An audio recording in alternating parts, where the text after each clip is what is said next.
Macintosh here. So, I'm going to give you a quick tour of the changes that I've done here in this world. Now, two things immediately here. You'll notice that the screens have been updated with new textures. Those are placeholders, so that in the future, when you want to implement banners for your group or Discord, you're going to have them posted here. The second thing is, you've probably noticed by now, a ship just cruising right by the window there in the background. Did you pay attention to that this whole time? That is the Orca. That has been audio linked and textured by Orca Toaster. Thank you, man. You're a real bro. Welcome to the updated booth, courtesy of Orca Toaster. This one's also been audio linked. As you can see, it's pretty cool. I love it. I absolutely love it. Well done, Orca. You've done a good job. And this has become practically the centerpiece of the DJ area. So when you walk in, you should see this. It's pretty cool. Now, one thing I need to stress around here is that in the future, I'm going to start replacing the audio link version of the lighting system with DMX.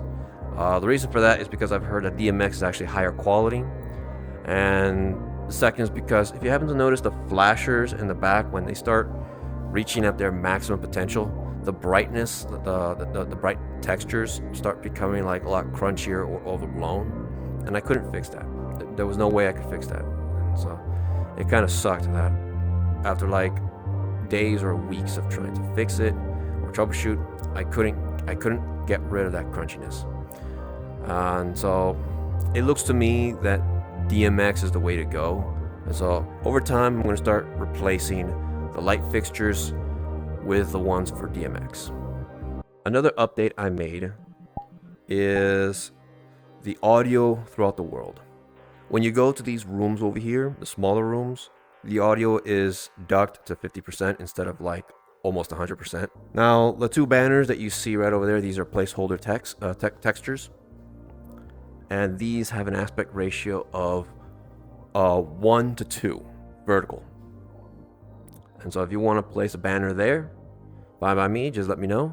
If you want to get in touch with me on Discord, you have my name right here on the credit board. And also you can join my group, dust.3732.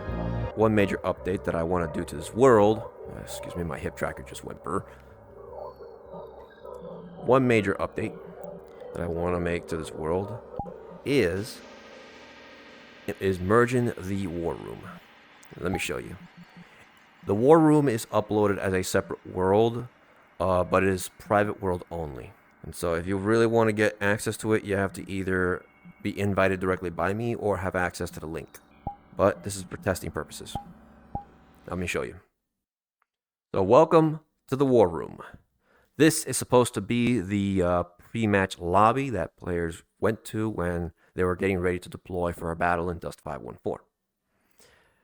And right where I'm standing, you've noticed this is the holographic table. Now, the plan is to actually utilize this holographic table as the platform for DJs. And so this looks actually big enough for like 3 DJs, to be honest. And so while the DJ is having fun, being a DJ, they're completely surrounded by guests who are watching them from all around.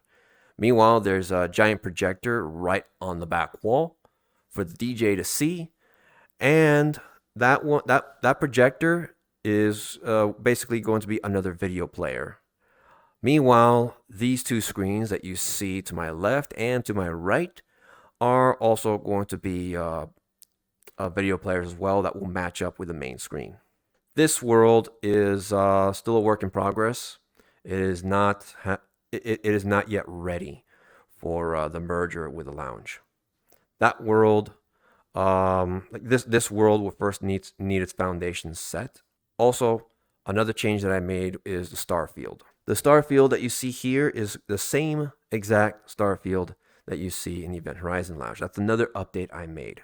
The star field replaces the old star field that you saw that's actually behind the nebula mesh. Because The space that you saw out the window is actually two semi-spherical meshes.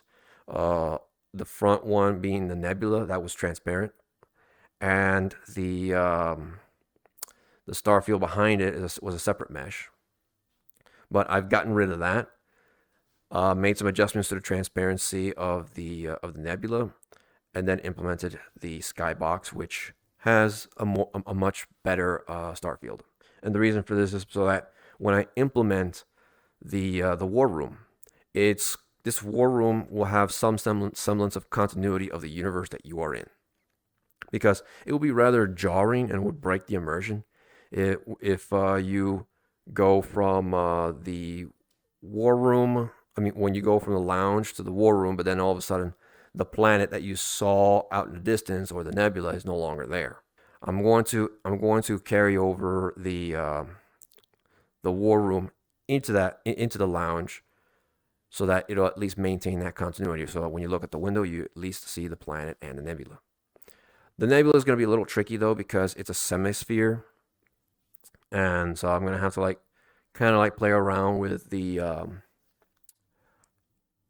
transparency and see how to make it work.